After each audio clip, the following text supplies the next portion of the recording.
कड़पा में बल्दी कॉरपोरेशन का इजलास।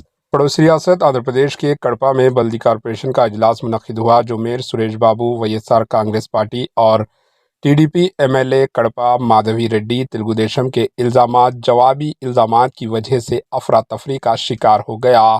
वाज़ेह है कि बल्दी कॉरपोरेशन कड़पा के 50 डिवीज़नों में के मंजुमला 49 डिवीज़नों में वाईएसआर कांग्रेस यानी जगन की कारपोरेटर्स हैं।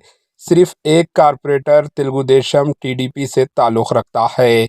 इस इजलास में रुकन असम्बली कड़पा टीडीपी के एमएलए माधवी रेड्डी ने भी शिरकत की और आंख मारते हुए उनके टीडीपी के रुकनों को इशारों में किया, जिसका वीडियो वायरल हो गया। मेयर की बराबरी कुर्सी न डालने के लिए माधवी रेड्डी ने एहतजाज किया और सारा वक्त खड़े रहकर एहतजाज में शरीक रही। इस मौके पर इन्होंने मेयर कड़पा सुरेश बाबू पर शदीद तनकीद करते हुए इन पर बड़े पैमाने पर बदउनवानी का इल्ज़ाम आयद किया। Bureau report, HN news.